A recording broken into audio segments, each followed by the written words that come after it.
Hello welcome नमस्कार स्वागत है। मैं हूं अभिषेक और आप देख रहे हैं अभिषेक एकेडमी का ये ऑनलाइन यूट्यूब चैनल।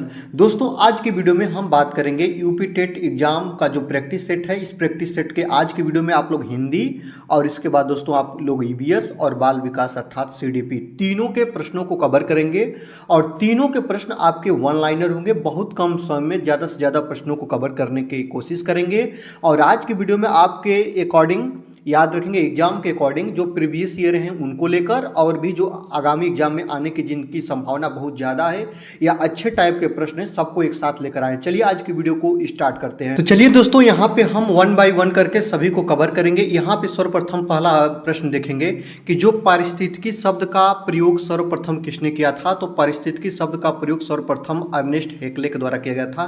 ये कई बार प्रश्न आपका बन चुका है। पारिस्थितिकी तंत्र शब्द किसने दिया था। तो पारिस्थितिकी तंत्र जो शब्द है इसको देने वाले कौन है दोस्तों, एजी टाउंसले साहब हैं। कब, तो 1935 में दिए थे। कब दोस्तों, तो 1935 में दिए थे। पारिस्थितिकी तंत्र शब्द किसने दिया था, तो एजी टाउंसले ने। और पारिस्थितिकी शब्द का प्रयोग सर्वप्रथम किसने किया था, तो अर्नेस्ट हेक्ले ने किया था। इस बात को आप लोग याद रखेंगे। चलिए आगे चलते हैं, देखेंगे ऊर्जा का पिरामिड कैसा होता है, ये आपको बताना है दोस्तों। तो ऊर्जा का पिरामिड सदैव कैसा होता है, सीधा होता है, इसको ध्यान रखेंगे। अगला 4 नंबर की बात करते हैं। 4 नंबर प्रश्न है कि सर्वाधिक जैव विविधता कहाँ पाई जाती है। तो सर्वाधिक जैव विविधता उष्णकटिबंधीय वर्षा वनों में पाई जाती है। इस बात को याद रखेंगे और याद रखिएगा सर्वाधिक जैव विविधता कहाँ देखने को मिलती है। तो साइलेंट वैली जो कि आपके केरल में है वहाँ भी आप लोग देखेंगे, वहाँ भी प्रश्न बनता है।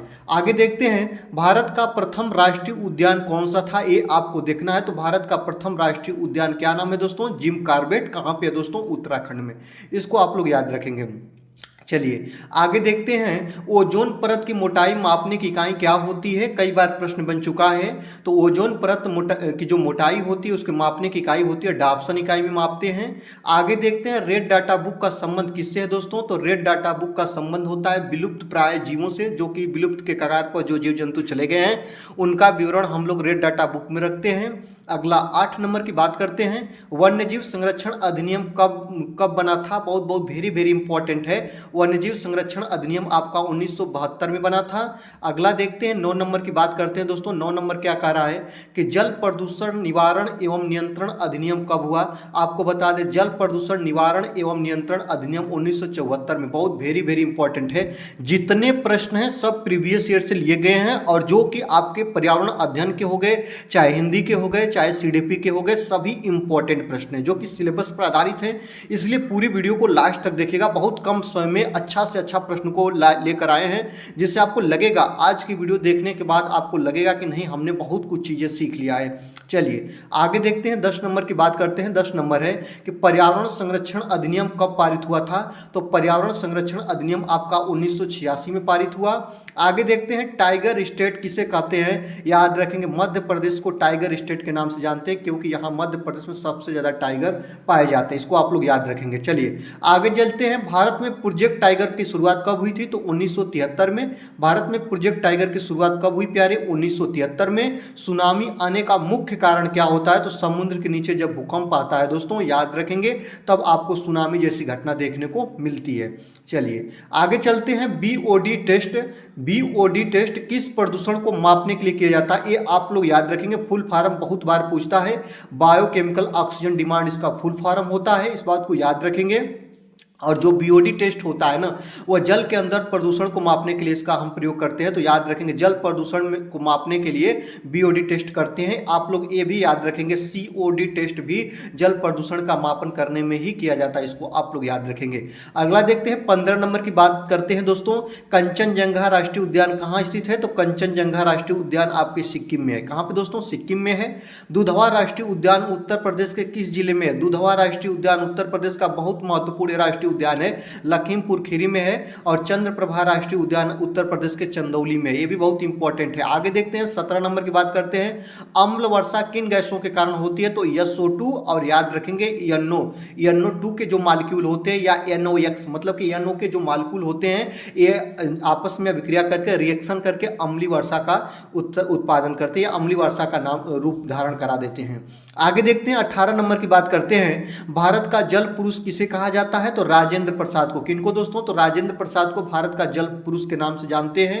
एजेंडा 21 का संबंध किससे है? तो याद रखेंगे सतत विकास से, निरंतर विकास से। इसको याद रखेंगे, एजेंडा 21 का जो संबंध है सतत विकास से है। चलिए आगे देखते हैं। जैव विविधता दिवस प्रत्येक वर्ष के 22 मई को मनाते हैं। और विश्व जल दिवस कब मनाते हैं? 22 मार्च को मनाते हैं। और पृथ्वी दिवस मनाते हैं प्रत्येक वर्ष के 22 अप्रैल को पृथ्वी दिवस मनाते हैं। फूलों की घाटी नंदा देवी जिम कॉर्बेट राष्ट्रीय उद्यान कहाँ है? तो उत्तराखंड में। सब बहुत इंपॉर्टेंट है। आगे देखते हैं। ओजोन छिद्र सर्वाधिक कहाँ पाया गया है? बात याद रखेंगे, ओजोन जो छिद्र है सबसे ज्यादा जो मेजरमेंट किया गया है अंटार्कटिका पे। कहाँ पे दोस्तों? अंटार्कटिका पे।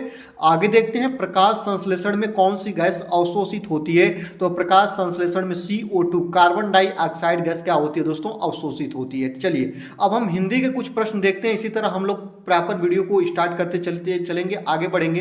हिंदी में देखते हैं। हिंदी वर्णमाला में अयोगवा वर्ण कौन से होते हैं? अयोगवा की संख्या कितनी होती है दोस्तों? 2 होती है। एक होता है अंग, इसको अनुस्वार बोलते हैं, और एक होता है इसको विसर्ग बोलते हैं। दोनों के सम्मिलित रूप को क्या बोलते हैं? अयोगवा बोलते हैं। आगे देखते हैं। 27 नंबर की बात करते हैं दोस्तों कि वर्णों के व्यवस्थित समूह को क्या कहते हैं? वर्णों के व्यवस्थित समूह को वर्णमाला बोलते हैं। क्या बोलते हैं दोस्तों? वर्णमाला बोलते हैं। स्थान के आधार पर मूर्धन्य व्यंजन कौन से होते हैं? ड और ढ ये मूर्धन्य व्यंजन कहलाते हैं। ये बातें याद रखना। ऑप्शन नंबर इनकी संख्या कितनी होती है? 2 होती है। इसको आप लोग याद रखेंगे। चलिए आगे चलते हैं। अल प्राण वर्ण कौन सा होता है? प्रत्येक वर्ग का पहला, तीसरा और पांचवा जो वर्ड होता है ये अल प्राण होता है। और इसके साथ साथ आपका य हो गया, आपका र हो गया, आपका ल हो गया, आपका व हो गया, ये सभी आपके अल प्राण कहलाते हैं दोस्तों। चलिए आगे चलते हैं। घ का उच्चारण स्थान क्या है? घ जो है क वर्ग का सदस्य है, और क वर्ग के जितने सदस्य होते हैं इनका उच्चारण कहाँ से होता है? कंठ से होता है। आगे देखते हैं। संधि कितने प्रकार की होती है? 3 प्रकार की। स्वर संधि, व्यंजन संधि, और दोस्तों एक और संधि विसर्ग संधि होती है। चलिए 32 नंबर की बात करते हैं।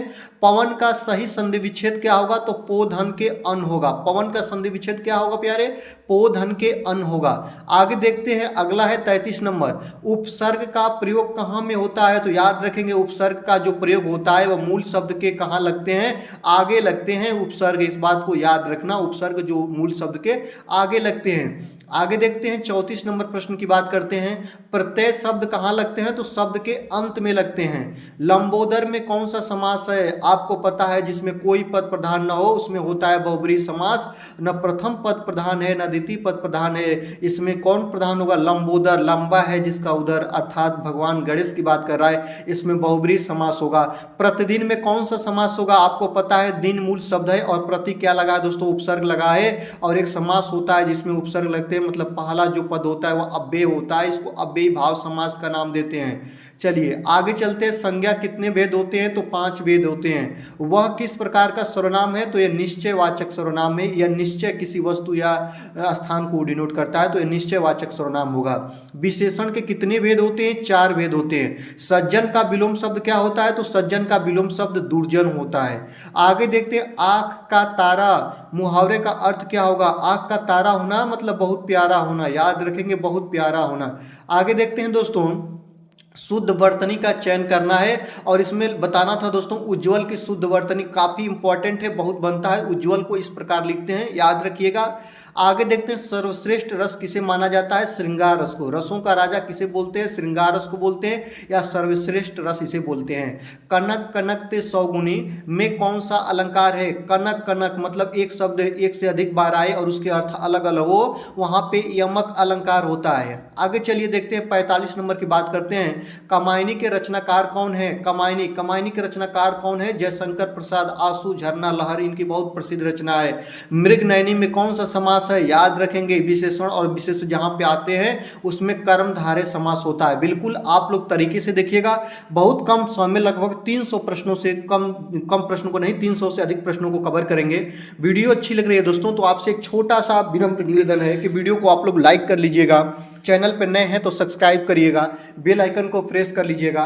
और चलिए आगे चलते हैं दोस्तों। यहाँ पे हम बात करेंगे 47 नंबर की कि वर्णों की आवृत्ति होने पर कौन सा अलंकार होता है। अगर शब्द एक से अधिक बार आए तो यमक अलंकार, अगर वर्ण एक से अधिक बार आए तो अनुप्रास अलंकार, और वर्ण जब एक ही बार आए और उसके अलग अलग अर्थ हो तो वहां पे आपका शैलेश अलंकार होता है। चलिए आगे चलते हैं। चौपाई छंद के प्रत्येक चरण में कितनी मात्राएं होती है। चौपाई में 4 चरण होती है और प्रत्येक चरण में 16 मात्राएं देखने को मिल जाती है, इसको याद रखिएगा।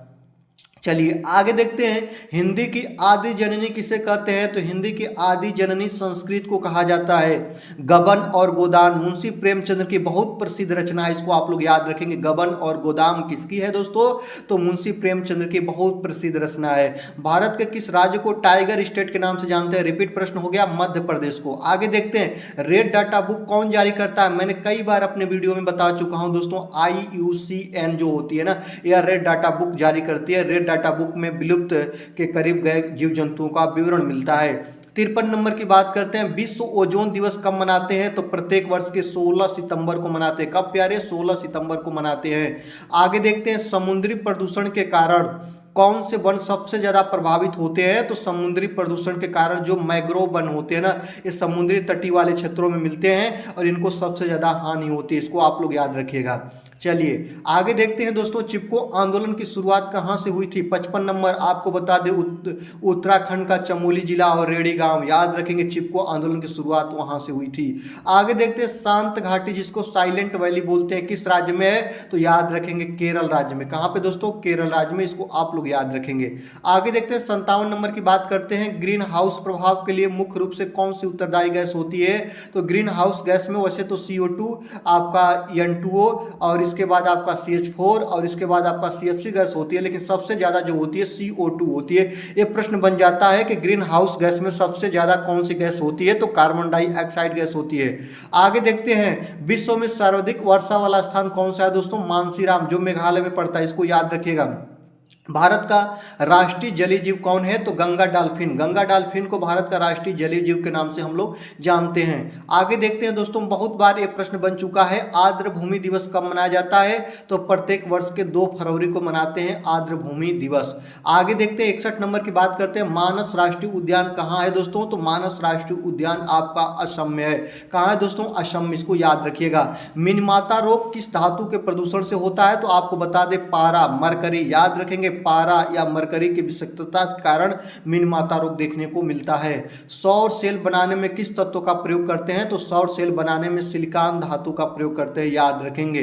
आगे देखते हैं। 64 नंबर की बात करते हैं। पारिस्थितिकी तंत्र में ऊर्जा का प्रवाह कैसा होता है। तो एक दिशी होता है, ये बात को याद रखेंगे। एक दिशा में ऊर्जा का प्रवाह होता है। और याद रखेंगे लिंडमैन ने 10% ऊर्जा का नियम दिया था, इसको भी आप लोग याद रखिएगा। आगे देखते हैं दोस्तों। वायुमंडल की सबसे निचली परत का नाम क्या होता है। क्षोभ मंडल होता है। मौसमी घटनाएं यहीं पे घटित होती है।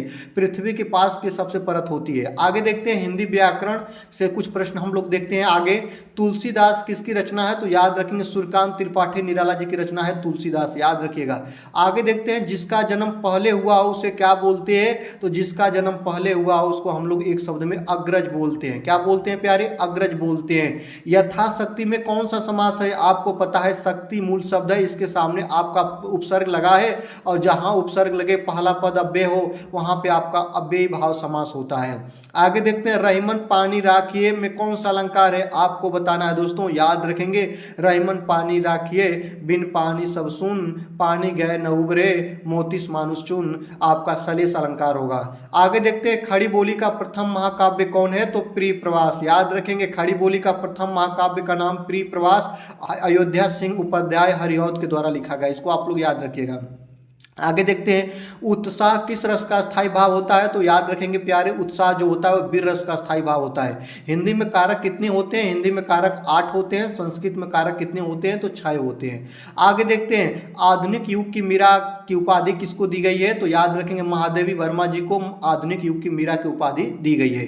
आगे देखते हैं। पौन शब्द में कौन सी संधि है। तो याद रखेंगे पोधन के अन्न में टूटता है और इसमें आपकी अयादी संधि होती है। कौन सी संधि दोस्तों, अयादी संधि होती है। अष्ट अष्टछाप के कवि कौन है? तो याद रखेंगे अष्टछाप में पूरे 8 कवियों का वर्णन मिलता है, जिसमें प्रमुख कवि कौन है दोस्तों? सूरदास है, इनको याद रखिएगा।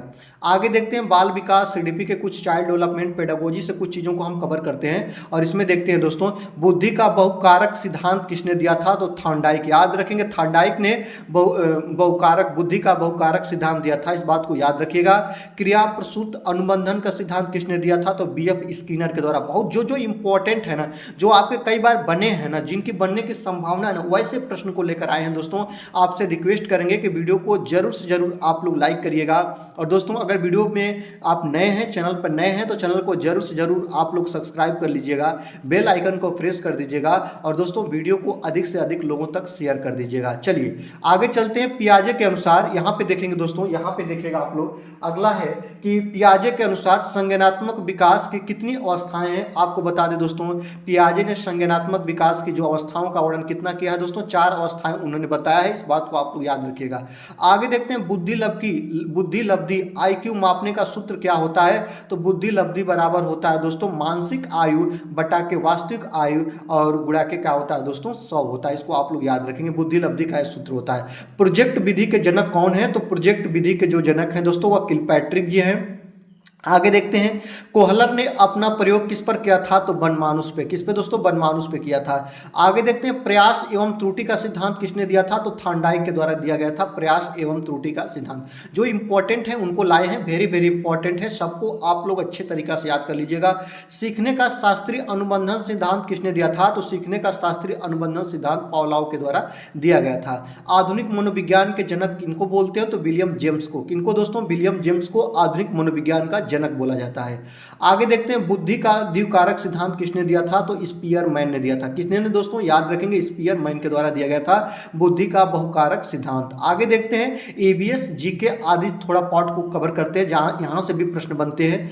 भारतीय संविधान का हृदय और आत्मा किसे कहा जाता है? तो याद रखेंगे संवैधानिक उपचारों का अधिकार होता है, जो आर्टिकल 32 में आपको मिल जाता है। ठीक है, आगे देखते हैं, राज्यसभा का पदेन सभापति कौन होता है? तो राज्यसभा का जो पदेन सभापति होता है वो उपराष्ट्रपति होता है। याद रखेंगे कौन होते हैं दोस्तों? उपराष्ट्रपति होते हैं। सूचना का अधिकार आरटीआई, जिसको शॉर्टकट में बोलते हैं दोस्तों, कब लागू हुआ था? तो 2005 में। कब दोस्तों? सूचना का अधिकार अधिनियम कब लागू हुआ? 2005 में लागू हुआ था। विटामिन सी की कमी से कौन सा रोग होता है? तो स्कर्वी रोग, जो कि आपके खट्टे पदार्थ होते हैं ना, खट्टे जो खाद्य पदार्थ होते हैं उनमें मिलता है विटामिन सी, और इसके कमी से स्कर्वी रोग होता है। दांतों से मसूड़ों से खून आना भी प्रश्न बन चुका है, तो जो विटामिन सी की कमी से होता है। इंसुलिन की कमी से कौन सा रोग होता है? तो मधुमेह रोग होता है। कौन दोस्तों? मधुमेह रोग होता है। रतौंधी किस विटामिन की कमी से होता है? विटामिन ए की कमी से रतौंधी होता है। चाय में कौन सा उत्तेजक पदार्थ पाया जाता है? थीन। याद रखेंगे कौन दोस्तों? याद रखेंगे थीन पाया जाता है, या निकोटीन भी इसका नाम है। क्या दोस्तों? याद रखेंगे निकोटीन नामक पेय पदार्थ पाया जाता है, मादक पदार्थ पाया जाता है। आगे देखते हैं, प्रकाश की तीव्रता मापने का यंत्र क्या होता है दोस्तों? तो याद रखेंगे प्रकाश की तीव्रता मापने का जो यंत्र है दोस्तों, उसको हम लोग बोलते हैं लक्स मीटर। क्या बोलते हैं? लक्स मीटर बोलते हैं। श्वेत क्रांति का संबंध किससे है? तो श्वेत क्रांति का जो संबंध है वह दुग्ध उत्पादन से है, इस बात को याद रखिएगा। सौर मंडल का सबसे बड़ा ग्रह कौन है? इसके उपग्रहों की संख्या काफी ज्यादा है, और इस कारण यह सबसे बड़ा सौर मंडल का ग्रह है बृहस्पति। आगे देखते हैं, उत्तर प्रदेश का राजकीय पक्षी क्या है? जिसको सारस या क्रेन के नाम से जानते हैं, जो उत्तर प्रदेश का राजकीय पक्षी है।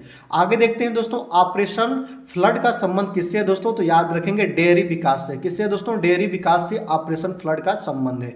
आगे देखते हैं, भारत में सर्वाधिक उपजाऊ मिट्टी कौन सी है? तो भारत में सर्वाधिक उपजाऊ मिट्टी जलोढ़ मिट्टी। कौन दोस्तों? जलोढ़ मिट्टी। नदियों द्वारा बहाकर लाई गई मिट्टी जलोढ़ मिट्टी होती है, और याद रखेंगे सबसे ज्यादा उपजाऊ मिट्टी इसको बोलते हैं, और कृषि युक्त सबसे प्रयुक्त मिट्टी होती है जलोढ़ मिट्टी होती है। चिपको आंदोलन के प्रणेता कौन है दोस्तों? तो सुंदरलाल बहुगुणा जी। कौन है दोस्तों? याद रखेंगे चिपको आंदोलन के जो प्रणेता हैं वह सुंदरलाल बहुगुणा जी हैं। आगे देखते हैं, वायुदाब मापने वाला यंत्र क्या सा होता है? तो बैरोमीटर। बैरोमीटर से हम लोग क्या नापते हैं दोस्तों? वायुदाब मापते हैं। आगे देखते हैं, भारतीय संविधान की प्रस्तावना में समाजवादी शब्द कब जोड़ा गया था? तो याद रखेंगे 42वें संविधान संशोधन 1976 द्वारा समाजवादी शब्द को जोड़ा गया था। इसको आप लोग याद रखिएगा। आगे देखते हैं, मौलिक अधिकार किस देश के संविधान से लिया गया है? तो अमेरिका के संविधान से। कहाँ के संविधान से दोस्तों? मौलिक अधिकार को कहाँ से लिया गया है? तो अमेरिका यूएसए के संविधान से।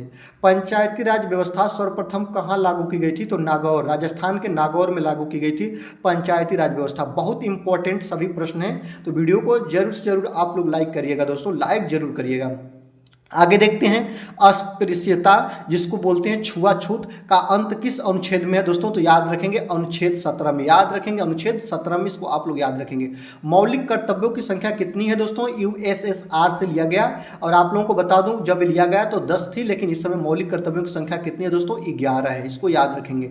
आगे देखते हैं, लोकसभा की सदस्यता के लिए न्यूनतम आयु कितनी होनी चाहिए? तो 25 वर्ष। याद रखेंगे, लोकसभा के लिए 25 वर्ष, राज्यसभा के लिए 30 वर्ष और राष्ट्रपति और उपराष्ट्रपति बनने के लिए 35 वर्ष। बहुत इंपॉर्टेंट है।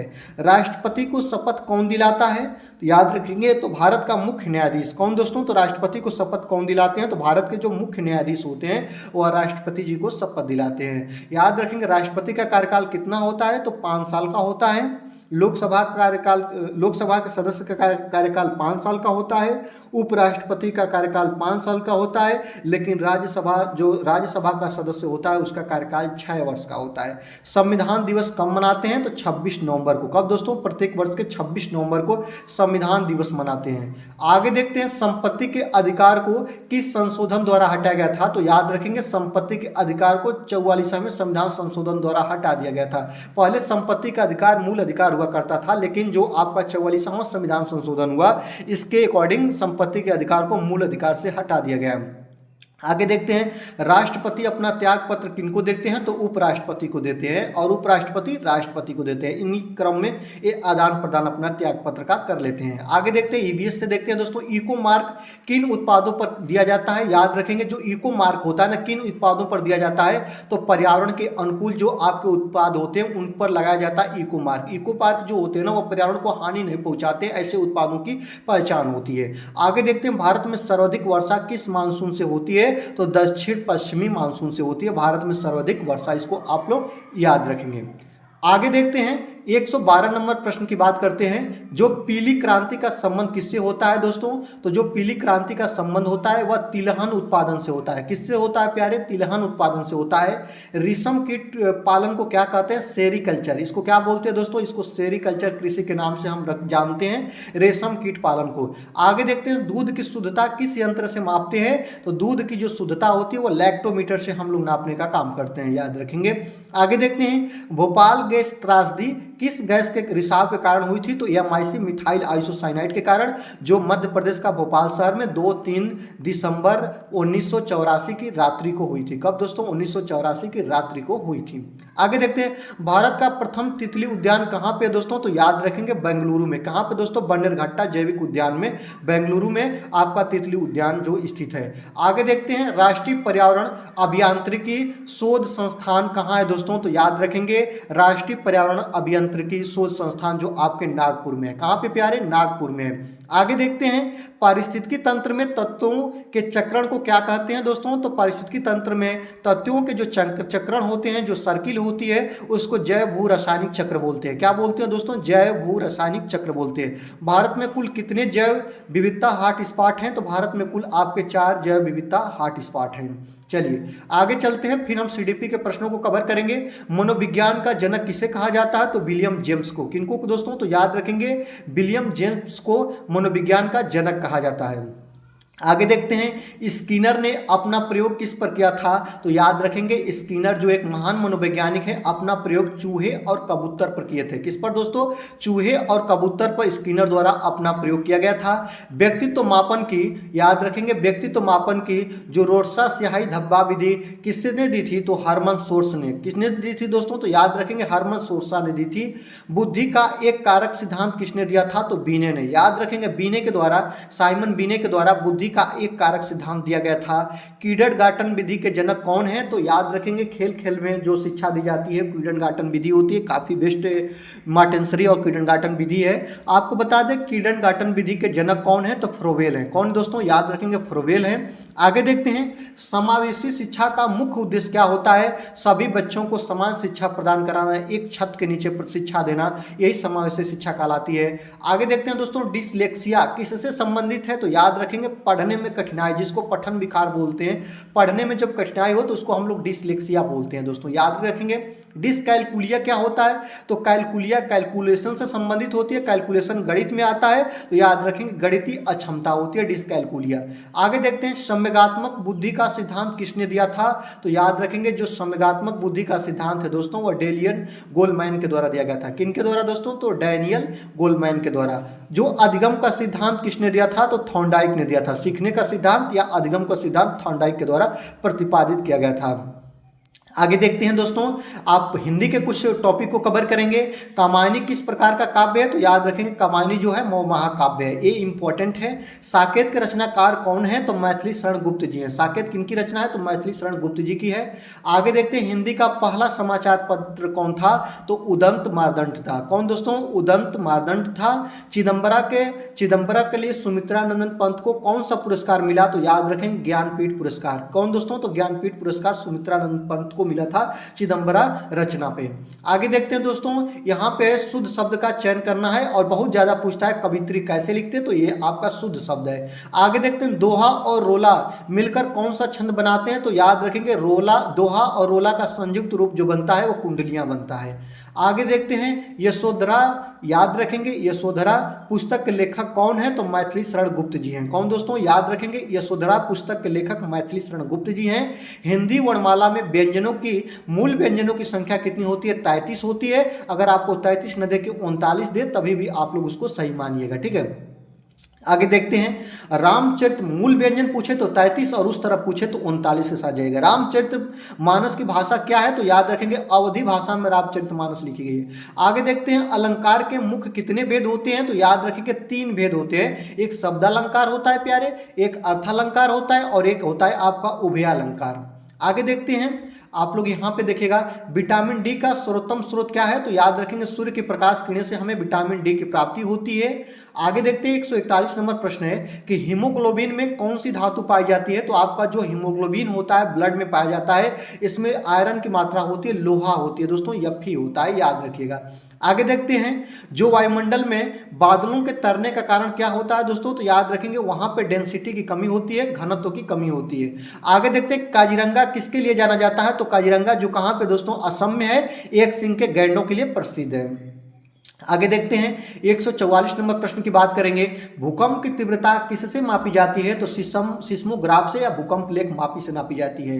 भारत का मैनचेस्टर किसे कहा जाता है? तो याद रखेंगे अहमदाबाद को भारत का मैनचेस्टर की उपाधि दी गई है। भारत की सबसे लंबी नदी कौन सी है दोस्तों? या पवित्र नदी गंगा नदी है, 2525 किलोमीटर इसकी पूरी लंबाई है, इसको आप लोग याद रखिएगा। चलिए आगे देखते हैं बिहू किस राज्य का लोक नृत्य है? आपको बताना है। तो जो बिहू है दोस्तों वह असम राज्य का, किस राज्य का दोस्तों? असम राज्य का लोक नृत्य है, इसको आप लोग याद रखेंगे। असम राज्य की बहुप्रसिद्ध है, ऐसे हम लोग इसको याद रखते हैं। भारत रत्न से सम्मानित प्रथम भारतीय कौन थे? तो डॉक्टर सर्वपल्ली राधाकृष्णन। कौन थे दोस्तों? तो जो डॉक्टर सर्वपल्ली राधाकृष्णन जी थे वह भारत रत्न से सर्वप्रथम सम्मानित किए गए थे। इंसुलिन का स्राव कहाँ से होता है? तो याद रखेंगे अग्नाशय से होता है। इंसुलिन का स्राव कहाँ से होता है दोस्तों? अग्नाशय से होता है। सौर मंडल का सबसे ठंडा ग्रह कौन होता है? वरुण होता है। कौन दोस्तों? वरुण होता है। लगभग -243 डिग्री सेल्सियस यहाँ पे तापमान होता है, माइनस में तापमान होता है, इसको आप लोग याद रखिएगा, ठीक है। चलिए आगे चलते हैं दोस्तों। टाइटन किस ग्रह का प्राकृतिक उपग्रह है? तो शनि का। किस ग्रह का है दोस्तों? शनि का टाइटन प्राकृतिक उपग्रह है। भारत की सबसे बड़ी मीठे पानी की झील कौन है? तो इसको बोलते हैं बूलर झील। कहां पे दोस्तों? जम्मू कश्मीर में, इसको आप लोग याद रखिएगा। आगे देखते हैं हीराकुंड बांध किस नदी पर है? तो याद रखेंगे महानदी पर है, उड़ीसा में। याद रखेंगे हीराकुंड बांध कहां है? उड़ीसा में महानदी पर स्थित है। भारत में गुलाबी क्रांति का जनक किसे कहा जाता है? दुर्गेश पटेल को। किनको दोस्तों? दुर्गेश पटेल को। सब आपके एनसीईआरटी से लिए गई चीजें हैं और एनसीईआरटी ही आपका एग्जाम का सबसे मेन पॉइंट है, तो इसलिए एनसीईआरटी से ये चीज़ें जो आपको बहुत मेहनत के बाद कलेक्ट करके दी गई हैं, इस सभी प्रश्न को आप लोग अच्छे तरीका से कवर करिएगा। वीडियो अच्छी लगे दोस्तों ना तो वीडियो को जरूर से जरूर आप लोग लाइक करिएगा। चैनल पर नए हैं तो चैनल को जरूर से जरूर आप लोग सब्सक्राइब करिएगा ताकि आपको कोई भी वीडियो मिस ना हो। और याद रखेंगे दोस्तों, वीडियो को आप अपने दोस्तों तक शेयर करके उनकी भी और हमारे भी मदद कर दीजिएगा, ठीक ना। क्योंकि इस वीडियो को बनाने में, इस जो आप लोग इस चीज़ को देख रहे हैं, इस मैटर को कैलकुलेट करने में काफ़ी समय लगे हैं और काफ़ी मेहनत लगी है, इसलिए आप लोग मेहनत के नाम पर एक लाइक जरूर करिएगा। चलिए आगे देखते हैं दोस्तों। 155 नंबर, श्वेत कोयला किसे कहा जाता है? तो जल विद्युत। जल विद्युत को श्वेत कोयला का नाम देते हैं। ओजोन परत को नष्ट करने वाली मुख्य गैस कौन सी होती है? सीएफसी गैस, जिसको क्लोरोफ्लोरोकार्बन बोलते हैं, और यह जो होती है रेफ्रिजरेटर से घरों में निकलती है। और ओजोन दिवस 16 सितंबर को मनाते हैं। और ओजोन परत की जो मोटाई होती है वो डाप्सन इकाई में मापते हैं। और ये चीजें आप लोग याद रखिएगा। समताप मंडल में इसका हिस्सा है। ओजोन परत कहाँ पे पाई जाती है? तो समताप मंडल में पाई जाती है। ये भी आप इंपॉर्टेंट है। पृथ्वी के वायुमंडल का सर्वाधिक घनत्व कहाँ होता है? क्षोभ मंडल में होता है। सबसे निचली परत होती है, यहीं पे जो सर्वाधिक घनत्व, ज़्यादा डेंसिटी यहीं पे होती है। जैसे जैसे ऊपर जाते हैं घनत्व घटता जाता है। आगे देखते हैं, जिम कॉर्बेट नेशनल पार्क का नया नाम क्या है? तो रामगंगा नेशनल पार्क है। इसको आप लोग याद रखेंगे, ठीक है। आगे देखते हैं दोस्तों, भारत में सर्वाधिक वन प्रतिशत वाला राज्य कौन सा है? तो याद रखेंगे, सबसे ज़्यादा जो वन प्रतिशत राज्यों की दृष्टि में देखें तो मिजोरम है दोस्तों। आगे देखते हैं, यूपी स्पेशल से कुछ चीज़ें देखते हैं जो जीके जीएस वाली चीजों में, पर्यावरण अध्ययन में यहाँ से चीजें बनती हैं। उत्तर प्रदेश का राजकीय वृक्ष क्या है दोस्तों? अशोक है। और उत्तर प्रदेश का सर्वाधिक वर्षा वाला जिला कौन सा इंगित किया गया है, चिन्हित किया गया है? तो गोरखपुर। याद रखिएगा। कथक कहाँ का शास्त्रीय नृत्य है? तो याद रखेंगे उत्तर प्रदेश का है। आगे देखते हैं, नरोरा परमाणु शक्ति केंद्र कहाँ पे दोस्तों? तो याद रखेंगे बुलंदशहर में। कहाँ पे दोस्तों? तो नरोरा परमाणु शक्ति केंद्र आपके बुलंदशहर में है। आगे देखते हैं, उत्तर प्रदेश का प्रथम महिला मुख्यमंत्री कौन थी? तो सुचेता कृपलानी। कौन थी दोस्तों? याद रखेंगे सुचेता कृपलानी थी। इनको आप लोग याद रखिएगा। जो आपका चरकुला नृत्य किस क्षेत्र से संबंधित है? तो ब्रजभूमि से। याद रखेंगे ब्रजभूमि से। याद रखेंगे चरकुला नृत्य जो है वो ब्रजभूमि से है। आगे देखते हैं, पीतल नगरी के नाम से कौन से शहर को उत्तर प्रदेश के जानते हैं? तो मुरादाबाद को। मुरादाबाद को पीतल नगरी के नाम से हम लोग जानते हैं। आगे देखते हैं, केंद्रीय औषधि अनुसंधान संस्थान कहाँ पे है दोस्तों? तो याद रखेंगे केंद्रीय औषधि अनुसंधान संस्थान आपके लखनऊ में है। उत्तर प्रदेश की राजधानी लखनऊ में स्थित है। आगे देखते हैं, उत्तर प्रदेश का सबसे बड़ा वन्यजीव विहार कौन सा है? तो याद रखेंगे हस्तिनापुर में। कहाँ पे दोस्तों? तो हस्तिनापुर में वन्यजीव विहार आपका उत्तर प्रदेश का सबसे बड़ा वन्यजीव विहार स्थित है हस्तिनापुर में। आगे देखते हैं, उत्तर प्रदेश में तेल शोधक कारखाना कहाँ पे है दोस्तों? याद रखेंगे रिफाइनरी जो आपके मथुरा में स्थित है। कहाँ पे दोस्तों? मथुरा में। और इसी से आगरा के ताजमहल का जो दिन प्रतिदिन रंग धूमिल हो रहा है वह ये भी है। और आपका एसिड रेन, अम्लीय वर्षा भी उत्तरदायी है। आगे चलिए, सीडीपी से कुछ चीजें देखते हैं। लर्निंग बाय डूइंग, मतलब कि करके सीखना का सिद्धांत किसने दिया था? तो जॉन डीवी ने। याद रखेंगे जॉन डीवी ने दिया था करके सीखना, या क्रियाकलाप पर इन्होंने जोर दिया था। सृजनात्मकता का मुख्य घटक क्या होता है? तो याद रखेंगे सृजनात्मकता का मुख्य घटक होता है दोस्तों मौलिकता, और आपका होता है लचीलापन। क्या होता है दोस्तों? मौलिकता और लचीलापन होता है। आगे देखते हैं, बुद्धि का त्रिआयामी सिद्धांत किसने दिया था? तो जेपी गिलफोर्ड ने दिया था। कौन दोस्तों? तो जेपी गिलफोर्ड ने बुद्धि का त्रिआयामी सिद्धांत को इन्होंने दिया था। आगे देखते हैं, खेल विधि के प्रतिपादक कौन है? तो याद रखेंगे कुक हेनरी हैं। याद रखेंगे कुक हैं। कौन दोस्तों? खेल विधि के जो प्रतिपादक हैं वो आपके कुक हैं। आगे देखते हैं, बच्चों के लिए मुक्त एवं अनिवार्य शिक्षा RTE कब लागू हुआ? तो 1 अप्रैल 2010 को लागू हुआ था, बच्चों के लिए मुक्त एवं अनिवार्य शिक्षा। आगे देखते हैं दोस्तों कि मनोविज्ञान शब्द का प्रयोग सबसे पहले किसने किया था? तो याद रखेंगे रुडोल्फ गोयकल। याद रखेंगे रुडोल्फ गोयकल ने मनोविज्ञान शब्द का सर्वप्रथम प्रयोग किया था। संज्ञान का अर्थ क्या होता है दोस्तों? संज्ञान का अर्थ होता है स्मृति से, मतलब जानना या समझना होता है। क्या दोस्तों? जानना या समझना से होता है। सॉरी। आगे देखेंगे, सूक्ष्म शिक्षण जिसको बोलते हैं माइक्रो टीचिंग के जनक कौन है दोस्तों? तो याद रखेंगे एलन, ड्वाइट एलन जो है दोस्तों सूक्ष्म शिक्षण के जनक है। आगे देखते हैं, प्रगतिशील शिक्षा का आधार क्या है? तो लोकतांत्रिक वातावरण। क्या है दोस्तों? लोकतांत्रिक वातावरण होता है प्रगतिशील शिक्षा का आधार। आगे देखते हैं, एनसीएफ 2005 के अनुसार शिक्षक की भूमिका कैसी होनी चाहिए? ये इंपॉर्टेंट, बहुत इंपॉर्टेंट है, सुविधादाता की।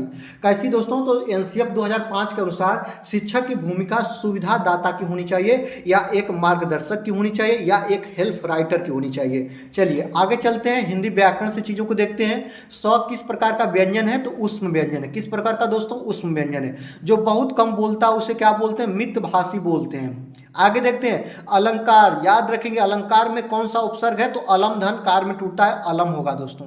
आगे देखते हैं परोपकार में कौन सी संधि है? गुड़ संधि होगी, याद रखेंगे गुड़ संधि होगी।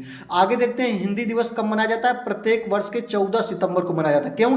कि हिंदी को 14 सितंबर 1949 को राज्य भाषा के रूप में घोषित किया गया था, तब से मनाया जा रहा है। अनार किस भाषा का शब्द है? तो फारसी भाषा का, इसको याद रखिएगा।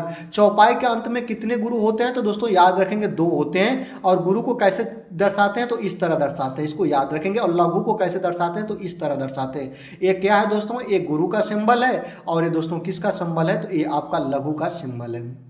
आगे देखते हैं वर्णमाला में संयुक्त वर्ग कौन से होते हैं? तो एनक वाला ए, आए, ओ, औ, ये संयुक्त आपके स्वर होते हैं। आगे देखते हैं दोस्तों उज्ज्वल का सही वर्तनी क्या होगा? ऐसे लिखते हैं उज्ज्वल, याद रखेंगे 2 आधे ज होते हैं इसमें।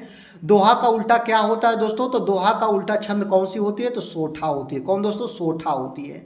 आगे देखते हैं, यहाँ पे देखते हैं रक्त का थक्का जमाने में कौन सी विटामिन सहायक है? तो विटामिन के। विटामिन के की कमी से रक्त नहीं जमता है, तो विटामिन के जो होती है दोस्तों वो रक्त का थक्का जमाने में सहायक होती है। आगे देखते हैं दोस्तों जो पेनिसिलिन की खोज किसने की थी? तो अलेक्जेंडर फ्लेमिंग के द्वारा की गई थी पेनिसिलिन की खोज।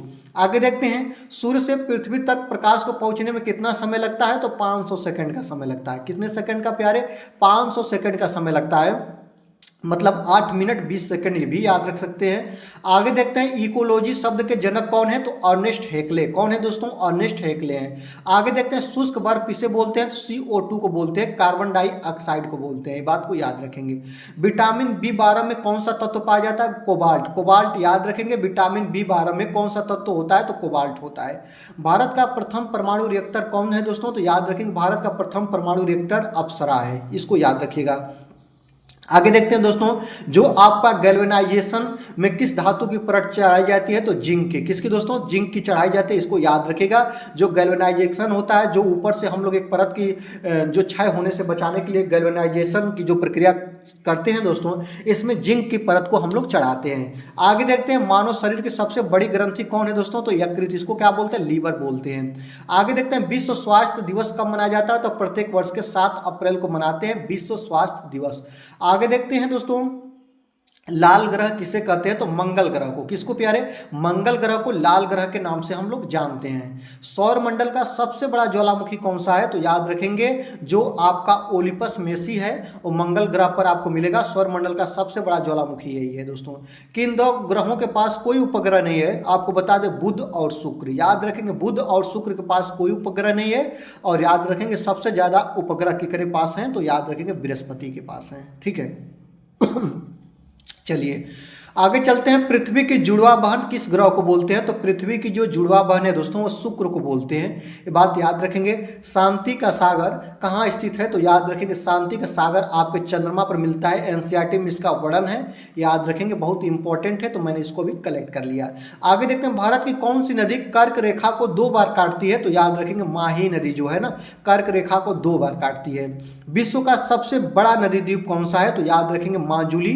याद रखेंगे माजुली विश्व का सबसे बड़ा नदी द्वीप है, जो असम ब्रह्मपुत्र नदियों पर मिलता है, या इनके विवरण चिन्ह पे या योजक चिन्ह पे या जहाँ पे मिलती है वहाँ पे माजुली आपको मिल सकता है या मिलता है, ऐसे याद रखेंगे। आगे देखते हैं वृद्ध गंगा या दक्षिण की गंगा किसे बोलते हैं? तो गोदावरी नदी को बोलते हैं। किसको प्यारे? गोदावरी नदी को बोलते हैं। कपास की खेती के लिए सबसे उपयुक्त मिट्टी होती है काली मिट्टी, या इसको रेंगूर के नाम से जानते हैं। आगे देखते हैं भारत का सबसे ऊंचा जलप्रपात कौन है? तो याद रखेंगे जो कर्नाटक में कुचिकल जलप्रपात है उसको हम भारत का सबसे ऊंचा जलप्रपात बोलते हैं। आगे देखते हैं दोस्तों अगला देखेंगे विश्व गौरैया दिवस कब मनाते हैं? तो प्रत्येक वर्ष के 20 मार्च को विश्व गौरैया दिवस के रूप में मनाते हैं। समुद्री घास में कौन सा तत्व प्रचुर मात्रा में पाया जाता है? तो आयोडीन पाया जाता है दोस्तों, इसको याद रखिएगा। ग्रेट हिमालय नेशनल पार्क जिसको बोलते हैं यूनेस्को साइट कहाँ है दोस्तों? तो हिमाचल प्रदेश में। कहाँ पे दोस्तों? हिमाचल प्रदेश में। फ्लाई ऐश प्रदूषण किसके कारण होता है? तो थर्मल पावर प्लांट के कारण होता है, इसको याद रखिएगा। क्योटो प्रोटोकॉल का संबंध किससे है दोस्तों? तो याद रखेंगे क्योटो प्रोटोकॉल का जो संबंध है वह ग्रीन हाउस गैसों से है, जलवायु परिवर्तन से, इसको आप लोग याद रखेंगे। प्रथम पृथ्वी सम्मेलन कहाँ हुआ था? तो रियो डी जेनेरिया में 1992 में हुआ था। ये बात को याद रखिएगा दोस्तों। चलिए आगे देखते हैं, शुष्क क्षेत्रों में खेती के लिए कौन सी विधि अपनाई जाती है? तो याद रखेंगे शुष्क क्षेत्रों में खेती के लिए ड्रिप सिंचाई की जाती है। याद रखेंगे पानी की कम मात्रा लगे इसलिए हम इसका प्रयोग करते हैं ड्रिप सिंचाई का। जैविक मरुस्थल किस नदी को कहा जाता है? तो याद रखेंगे जैविक मरुस्थल दामोदर नदी को बोलते हैं। वायुमंडल में ओजोन परत हमारी रक्षा किन किन किरणों से करती है? तो अल्ट्रावायलेट किरणों से, पराबैंगनी किरणों से। जो आपकी ओजोन परत होती है समताप मंडल में पाई जाती है, ये अल्ट्रावायलेट किरणों से हमारी रक्षा करती है। जो वर्ल्ड लाइफ फंड WWF का प्रतीक चिन्ह क्या है दोस्तों? तो जायंट पांडा। बहुत जगह पे बस पांडा आपको मिलेगा, लेकिन पूरा नाम इसका याद रखेंगे जायंट पांडा इसका पूरा नाम होता है। वर्ल्ड वाइल्ड लाइफ फंड इसका फुल फॉर्म होता है, इसको आप लोग याद रखेंगे वर्ल्ड लाइफ फंड। चलिए सीडीपी से चीजों को कवर करते हैं। बुद्धि का त्रितत्व सिद्धांत किसने दिया था? तो आपका स्टर्नबर्ग ने दिया था। बालक के विकास की दिशा कैसी होती है? तो सिर से पैर की तरफ होती है। अब बुद्धि लब्धि IQ शब्द का सबसे पहले प्रयोग किसने किया था? तो विलियम स्टर्न ने किया था। और क्षेत्र सिद्धांत के प्रतिपादक कौन है दोस्तों? तो याद रखेंगे कूट लेविन है। कौन दोस्तों? कूट लेविन है। आगे देखते हैं, बालकों के प्रयास एवं त्रुटि का सिद्धांत किसने दिया? तो थॉर्नडाइक के द्वारा प्रयास एवं त्रुटि का सिद्धांत दिया गया था। आगे देखते हैं, विकास कभी न समाप्त होने वाली प्रक्रिया है। यह सिद्धांत किसका है दोस्तों? तो यह निरंतरता का सिद्धांत है। किनका है दोस्तों? तो निरंतरता का सिद्धांत है।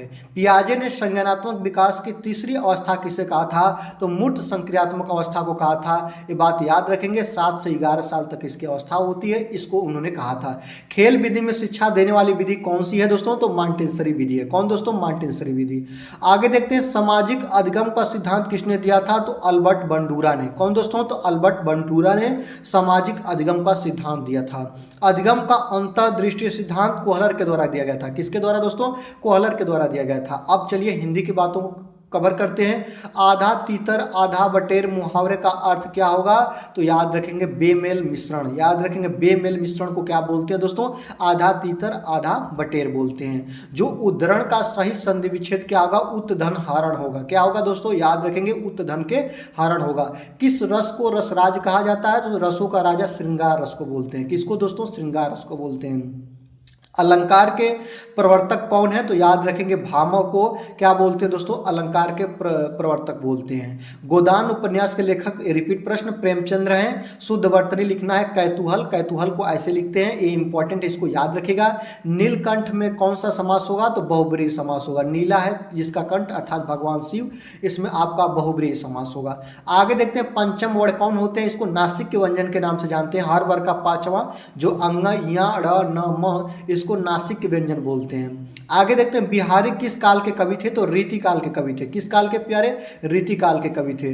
जिसका अंत न हो उसे क्या कहते हैं? जिसका अंत कभी ना हो उसको हम लोग अनंत बोलते हैं दोस्तों। आगे देखते हैं, रक्त का पीएच मान होता है कितना दोस्तों? 7.4 होता है और यह हल्का क्षारीय होता है, याद रखेंगे।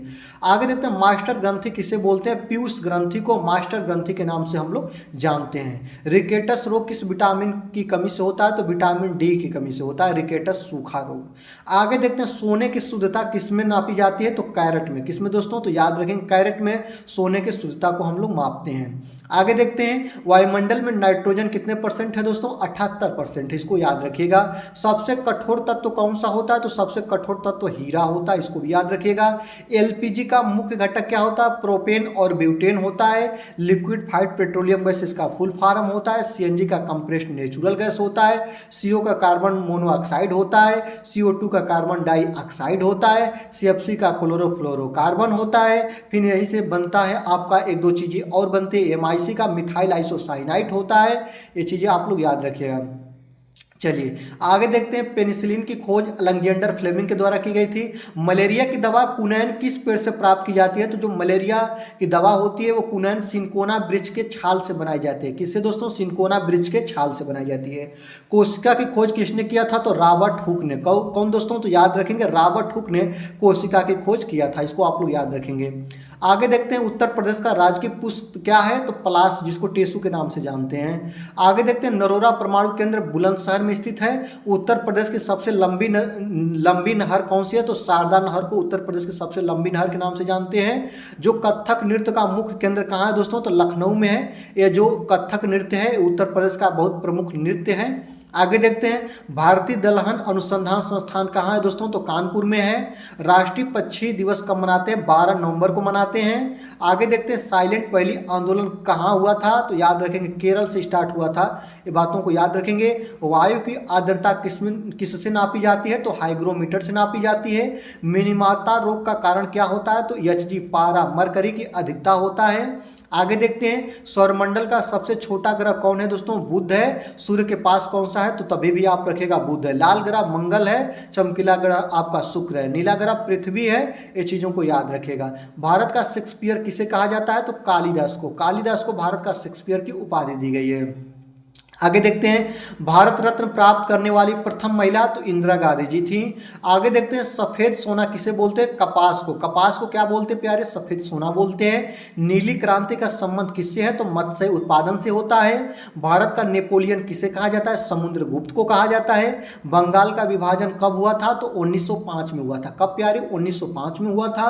जलियांवाला बाग हत्याकांड 13 अप्रैल 1919 को हुआ था। याद रखेंगे अमृतसर, याद रखेंगे जलियांवाला बाग हत्याकांड 13 अप्रैल 1919 को।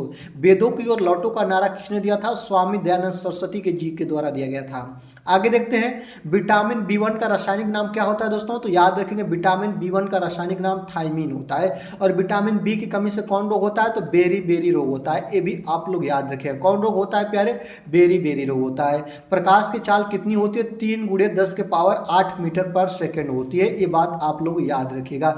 1 सेकेंड में 3 × 10⁸ मीटर पर सेकेंड की दूर चाल चल लेता है जो प्रकाश होता है। तुलसीदास की माता का नाम हुलसी था। याद रखेंगे।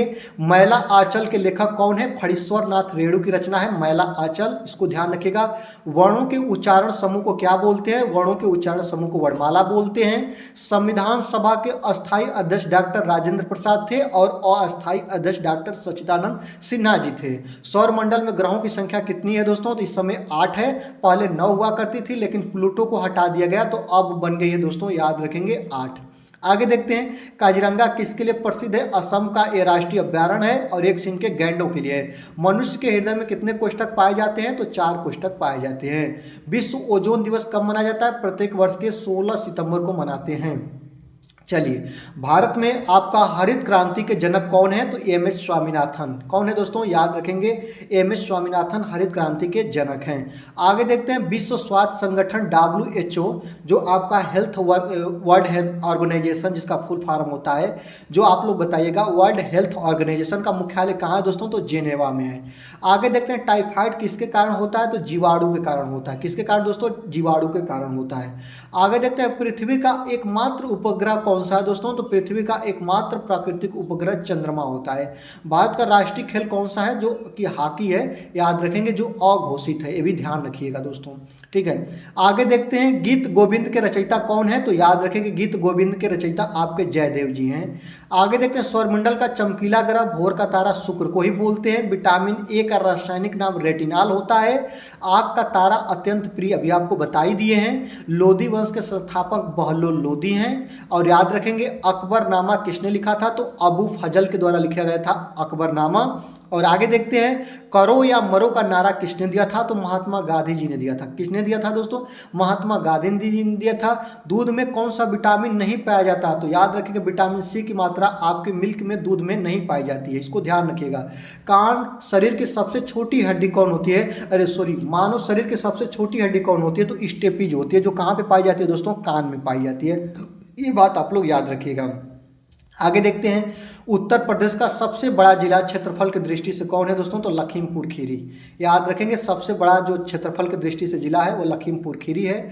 संविधान सभा की पहली बैठक कब हुई थी, 9 दिसंबर 1946 को हुई थी, याद रखिएगा, ठीक है। इसके बाद चलिए आगे चलते हैं। प्रारूप समिति के अध्यक्ष कौन थे, तो B.R. अम्बेडकर जी प्रारूप समिति के अध्यक्ष थे। ये प्रश्न आपका बन चुका है। वायुमंडल में ऑक्सीजन की मात्रा 21% होती है। जल का सूत्र क्या होता है, H2O होता है। जल तीनों अवस्थाओं में मिलता है, ठोस, द्रव, गैस। भारत का सबसे बड़ा राज्य याद रखेंगे, जनसंख्या में आपका उत्तर प्रदेश है। और इसके बाद क्षेत्रफल की दृष्टि से आप लोग कमेंट बॉक्स के माध्यम से बताइएगा। सौर मंडल का सबसे भारी ग्रह कौन है दोस्तों? बृहस्पति है, बड़ा ग्रह भी बृहस्पति है, सबसे ज्यादा उपग्रह बृहस्पति के हैं। सूर्य क्या है दोस्तों? तो सूर्य एक तारा है, याद रखिएगा। आगे देखते हैं, सत्यार्थ प्रकाश पुस्तक के लेखक कौन है? तो स्वामी दयानंद सरस्वती जी हैं। कौन है दोस्तों? स्वामी दयानंद सरस्वती जी हैं। ब्रह्म समाज की स्थापना किन्होंने की थी? तो 1885 में राजा राम मोहन राय के द्वारा किया गया था। ये बात याद रखेंगे, ब्रह्म समाज की स्थापना। आर्य समाज की स्थापना 1875 में हुई थी, ये बात को याद रखेंगे। 1885, सॉरी मैं आपसे क्षमा चाहूँगा, 1885 में कांग्रेस की स्थापना हुई थी, याद रखेंगे, ये आपका नहीं होगा। आगे देखते हैं, भारत सेवक समाज के संस्थापक कौन थे? तो भारत सेवक समाज के जो संस्थापक थे वह आपके गोपाल कृष्ण गोखले थे। डिस्कवरी ऑफ इंडिया पुस्तक लेखक किन्होंने लिखी थी? तो जवाहरलाल नेहरू ने लिखी थी। स्वराज मेरा जन्मदिन जन्मसिद्ध अधिकार है, किसने कहा था? तो बाल गंगाधर तिलक जी ने कहा था। और आगे देखते हैं दोस्तों, भारत का प्रथम वायसराय कौन था? तो आपके लॉर्ड कैनिंग थे। इंकलाब जिंदाबाद का नारा भगत सिंह ने दिया था। सांची का स्तूप किसने बनवाया था? तो अशोक ने बनवाया था। दोस्तों आज की वीडियो में आपने 300 प्लस प्रश्नों को कवर किया। आज की वीडियो में बस इतना ही, दीजिए मुझे विदा। वीडियो अच्छी लगी दोस्तों तो वीडियो को लाइक कर लीजिएगा। चैनल पर नए हैं दोस्तों तो चैनल को सब्सक्राइब कर दीजिएगा, बेल आइकन को प्रेस कर दीजिएगा और दोस्तों को वीडियो शेयर करके हमारी और उनकी दोनों की मदद कर दीजिएगा। आज की वीडियो में बस इतना ही।